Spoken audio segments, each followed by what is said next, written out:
I think the whole world was coming into this game singing "No Scotland, no party." But when it came to actually on the pitch performance, Scotland definitely didn't bring the party. We could hear a fantastic rendition of Flower of Scotland in the stands after a full day of drinking Germany dry. But on the pitch, it was firmly a mixed bag of nuts. Now, maybe coming into this game, 5-1 Germany didn't sound that nuts, but actually watching the game unfold before our eyes, especially from any Scotsman watching this that's seen this team qualify, it was really a non-entity. It was a really Now, let's be honest, 5-1 Germany isn't exactly a nuts scoreline in the grand scheme of international football and everything else, but when you actually watch the game unfold, especially knowing the Scotland team, seeing this Scotland team qualify for their second consecutive Euros, it really was a non-entity. It was a non-event of a game from start to finish. In the video today, we'll be breaking down the goals that Germany scored, how they happened, why we could have done a little bit, or who could have done better for them. Break down the positives and the negatives of the game, as well as go through some player ratings and kind of touch on the first thoughts, the first look ahead to the Switzerland game. And really, does this game tell us anything that we didn't know before coming into the tournament? At any point in the video, if you do laugh, you learn, you like something or whatever, please do like and subscribe to the channel for more content like this through the Euros. And get into the comment section on this one and let me know what your big takeaway was from the game, whether you're supporting Scotland or otherwise. And yeah, let's just get stuck straight into it.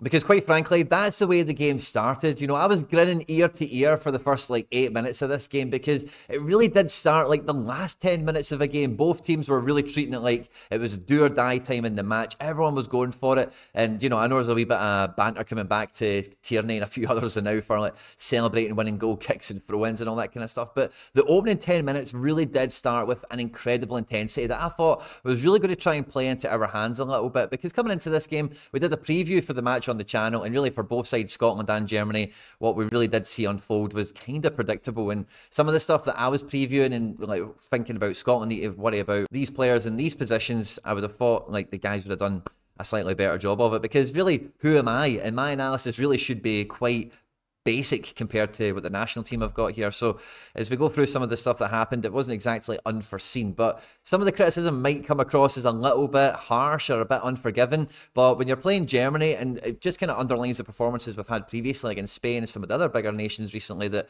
you know, we've given Steve Clarke's team a lot of aplomb for, is that these are the margins that you're now dealing with when you're playing this level of opponent. And to be totally switched off to some of these situations, I think was just absolutely basic errors, really deer in the headlights stuff that doesn't give me confidence thinking about it coming into the next games, but we'll kind of touch on that as we get into the video. Now really, in that opening spell, that opening 10 minutes, whenever Germany had the ball, there was a definite shape that they were trying to have in possession, and it all really did centre around Tony Kroos, who's kind of got all the praise and plaudits coming out of this match. 101 passes attempted, 100 completed is just absolutely phenomenal. But it was very, very clear right from the off, and again, we kind of touched on this in the preview, that Germany were only going to defend with Tat and Rudiger. They were going to be the only defenders that were tasked with dealing with Shea Adams and whoever was going to be supporting them, and they were going to be fine with that. And because of the way they were able to position the rest of their team in possession, they just wanted Kroos dropping into these little pockets off the defence where no one was going to go and press him, no one was going to really get in his face until he'd had maybe a couple of seconds on the ball, a couple of touches, time to pick up his chin and see what he wants to do with the ball. And a guy like Kroos, as we know, when you give him that time and any sort of opportunity to build the picture in his mind, he's going to play the pass. It's going to be the most positive, it's going to be the most progressive that he's got available to him. Before we even talk about the first goal, like that was really, really obvious dead quickly. And the most frustrating part of that opening section of the game, where there was a lot of energy, there was a lot of vigour, really the game could have went, I know it's the first 10 minutes, but really like if a break happens for us, and really there can be a little bit of a sliding doors moment here. But Shea Adams really from the word go felt like an empty jersey, even though we're expecting him, especially compared to Shankland and maybe one or two other guys that are in the squad, to be the pressing kind of forward that's going to have a bit of pace. And if we do win the ball within one or two passes, we can find him in a dangerous channel or whatever. In that opening 10 minutes, I really just felt he was so far away. And because Rudiger and Tav, being the only two defenders, weren't taking any risks, they were standing off, they were making lots of space in between them two and Andrik, who was just kind of floating in as the kind of the dividing line between left and right of the team, as it were, stayed anchored quite centrally quite often, which gives Kroos the kind of freedom to to find the little pockets that he wants to operate in, which they continue to do. But I do think that Adams really did allow that to happen far more often than I would have expected, and I think we should have kind of expected from the game as well. But for the opening goal, Toni Kroos is in this kind of quarterback position here that we've seen him kind of build into as the games went on and on and on. He's got a few guys close to him, and again, like, our tactics are very simple. It's win the ball, and within 1 or 2 passes, like I've just mentioned for Che Adams, can we try and counter-attack? Can we try and get 2 or 3 guys to spring into attack, get into some good positions, and, you know, play the odds on shots from in and around the 18-yard box when it's 3v3, 4 versus 2, you know, however it is that it shakes out. So we've got this kind of midfield that we're used to seeing operating in a kind of box formation more than anything, and it's more in a kind of T shape for this game. We've got Christie on the left, McTominay, McGinn and McGregor kind of rotating around some different positions as the game goes on. But this kind of T-shape, along with Adams, has to be putting their face, it has to be getting in the faces of the German defence and the fullbacks and whatever they're trying to build out. And Kroos coming in here, he just has been getting space and space and space. We really did shite it from him. We really did stand off him. And as much as he's amazing and all the rest of it, he got a really easy game from us, especially in the key moments of the match. And with one switch of play, he switches the ball from left to right, and it puts our whole team into recovery situation. Get back and defend the box, get into defensive position, and give them, you know, no space to play into, make them shoot from range. That's kind of what we're after here for the most part. The ball goes out on the right to Kimmich, and McGregor doesn't really follow the run of Gundogan, but he just kind of fills into defence. And because we don't have Christie really busting a gut to come back into this kind of box midfield situation we've got with McGinn and McTominay normally, this huge channel just opens up. And I don't know, I was in the pub watching it, so I don't really know what they were saying at half-time in the analysis or anything, but it did look like they were trying to give Ralston a wee bit of jip for not following Wirtz into this space here. But between McGinn, McTominay, I don't know if I would say Ralston as much as Porteous, because I think, like, when it's a back 3 come back 5, you want to give one of those centre-backs a bit of agency to be able to step out and confront one of these midfielders that might be, or even like Gundogan or Havertz. If Havertz drops into space and then is getting on the ball, you want to have somebody with the, it doesn't need to be a designated one of them, you know, but you want each of them to know if the time is right. You have the authority, the agency, I forget, you know, another way of saying it, to step out, confront the ball, and get in their face or whatever. But with McGregor not really being a defensive midfielder, you know, having watched Celtic all this year, like I've maybe mentioned already, he is not a recovering, his strengths is not recovery defence, you know, so he's just following instructions of get into a space in between Hendry and one of their centre-backs and just crowd it out, and then, like, you know, bodies on the line kind of stuff. And I think we've seen that quite early on with this kind of uncharacteristic clearance or whatever. But he doesn't really follow Gundogan. Havertz moves over between Hendry and Porteous from originally being on Tierney. And I say it's just all that, backs to the wall, look at the ball, where's the ball, do we need to meet anything, is it a 50-50? And ultimately, when Wirtz does strike the ball, he's only just coming into frame as well for this attack. You know, there is only 2 German defenders, like, occupying the box. So to have 4 Scotland defenders around them, never mind really 7 involved in the entire defence kind of structure here, no one is thinking about where the other danger is, because we know it's a 4-man attack from Germany. We know it's Havertz, Gundogan, Wirtz, Musiala. It just feels like everyone's just totally switched off in kind of panic mode, in like the last 10 minutes of the game mode, which was kind of a positive early on. But with not having that kind of solid centre defensive midfielder to stand in front of the defence, you then need to have a defender that's going to come out and meet the ball, or be prepared to watch out for something at the edge of the box. And yeah, we had that for the first goal. And as if we didn't learn our lessons for the first goal, the second goal was very much the same thing happening again, but in a slightly different way. Again, we've given Kroos a lot of time and respect on the ball. Adams is nowhere near putting any level of effort into making it difficult for Germany to get the ball out of their half. We are making this kind of line, this kind of wall on the halfway line with our midfield to try and make it hard for them to play through the lines, and to try and make sure that any runners are moving into different areas don't go there unchallenged. We're shirt tight, you know, and we're not giving them any room to breathe or anything like that. But from Kroos in this really innocuous position of the pitch here, which is pretty crowded, the majority of the game, the majority of both teams are really in this little pocket here. But Gundogan, quite simply just running from here to here, is able to get into space in our half on the half turn, right in the middle of the pitch. The middle of the pitch is the most precious part of the pitch. It's where you don't want easy football getting played. You need everyone busting a gut to get back into position, protect the area of the pitch that means the most, which is the centre where the goal face is. and make sure that no one is getting any free passes around this area, because for the last goal, we've went a switch from left to right, and we've been caught out with guys floating into space or running into an area unmarked. Gundogan's got the ball inside right here, slides it into inside left. And when everyone's kind of shifting over here and running into this space here, Musiala has just stepped off of Porteous, who really does, he needs to come all the way back in there. You know, you're not going to not sprint back to goal and protect the castle, as it were. But Musiala, who was kind of shirt tight here with Porteous, he's kind of stepped off him. And again, McGregor, having missed out on Gundogan, has got a really thankless task to now try and come over and get Musiala. But really, like, there's still too much kind of liberty given, I think, to the likes of Christie, McTominay and McGinn, who are just allowing this huge channel to be exposed in front of the defence. Whereas, like I said earlier in the video, normally we play with a more box midfield where you maybe get two guys in there, and then there's like McGregor can't do this by himself. You know, this isn't breaking news for anyone that's watched him, I don't think. And, you know, he can't get to Gundogan, he can't get to Musiala. Porteous has let him step off him. Fine, between the two of them, because as you can see right before he scores, Porteous doesn't really know that he's in the picture. Porteous is focusing on the ball, goes to meet the ball, and fair enough, Ralston's kind of beat on the turn here from Havertz, but Porteous doesn't make anything on that. He doesn't block it, smash out for a corner or a throw-in or something. He does just kind of get done on the pass, because he's not aware that Musiala's still creeping about, or he's unmarked. And again, McGregor just is getting there too late and too weak, to be honest with you. He's not a defensively robust guy, McGregor. And really, right as the goal's coming in, you start to see McTominay and McGinn now. And bear in mind, this is the first 20 minutes of the game.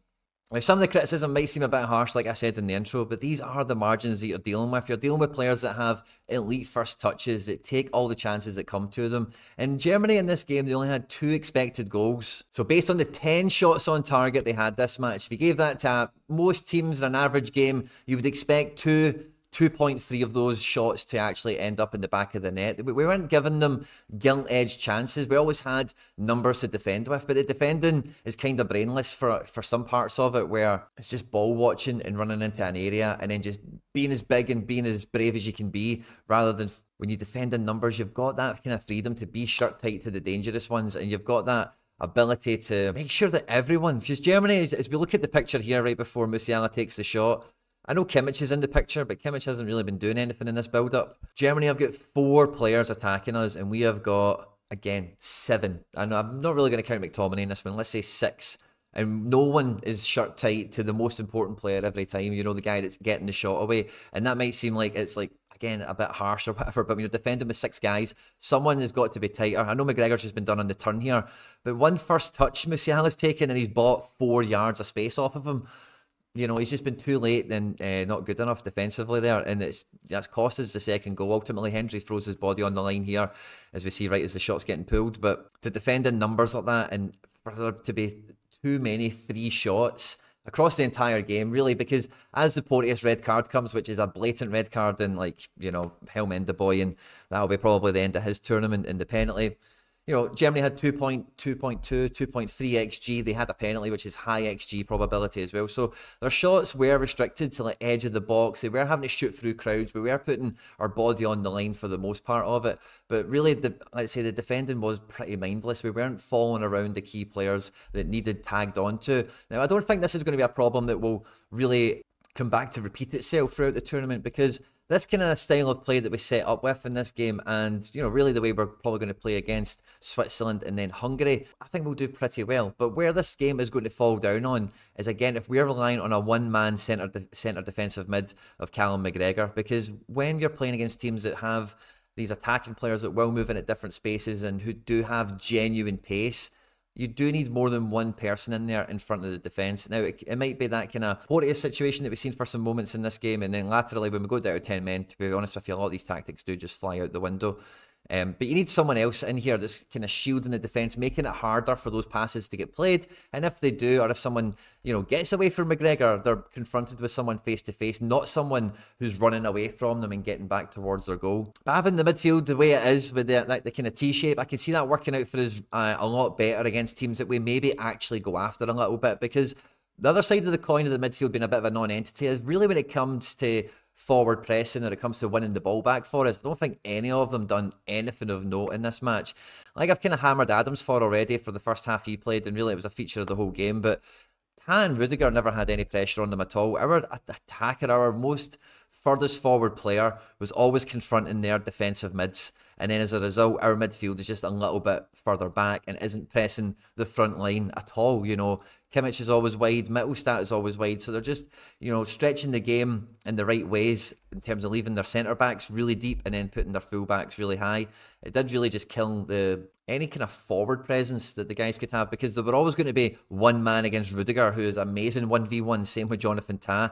And that's why they build their defence like this, because they fancy themselves 1v1. But we didn't see any of this happen in the Germany game for, you know, a couple of different reasons. It might have been a bit of fear factor off of Toni Kroos, or a bit of stage fright on the night, or just really not being good enough. But I don't think the problems that we've seen, because the margins of Germany scoring in these situations, like the ball from Gundogan, the ball from Kroos, etc., you know, we're not going to come across that against Hungary. Maybe Switzerland have got a wee bit of that with Xhaka in midfield and one or two others. But we're not going to come across that same level of killer play and elite attacking midfielders like Musiala and Wirtz that will swap left to right, will run off a left centre back into no man's land, and will carve a huge void out between your defence and midfield and take nice easy shots from the edge of the box. Even Füllkrug, when he came on later on, done similar.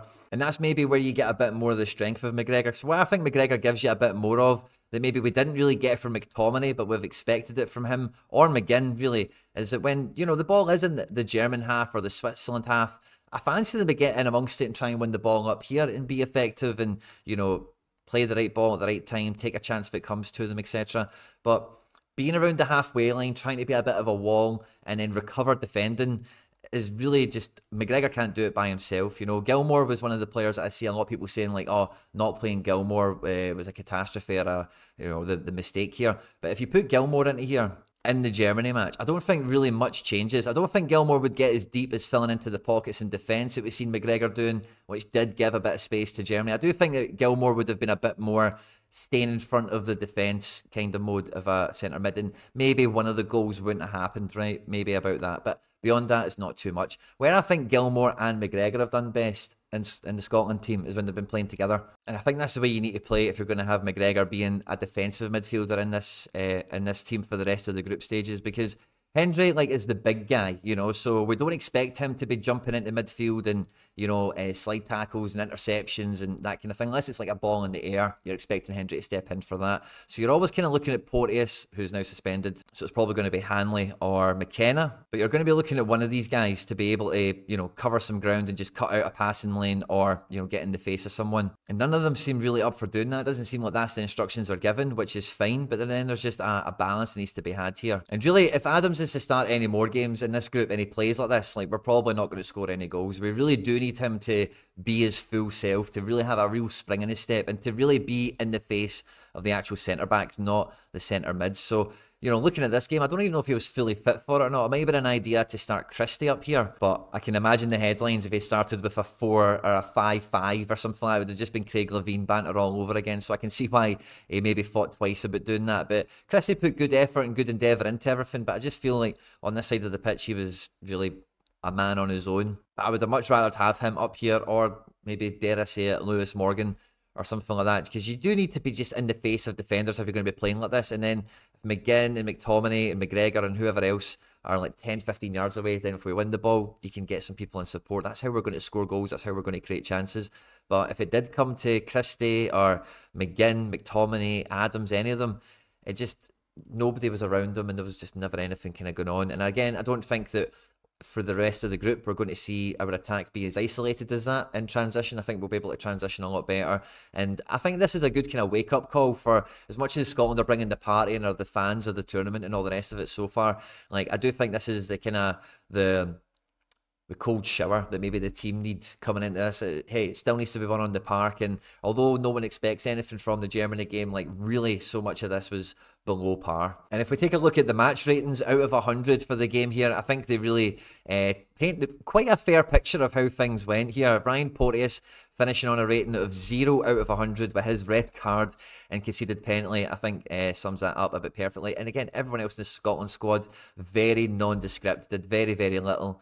And I think all the talent, all the kind of really good football, nice passes, shots on goal, everything, of course, was going for Germany. So, yeah, I don't think the stats lie in that regard. We just didn't complete any successful actions. We weren't winning duels. We weren't making passes. We weren't really making tackles or interceptions. doing anything positively defensively. And the passing, like, I think when I was in the pub watching it, the most passes we strung together was 6. And I think we've done that one time.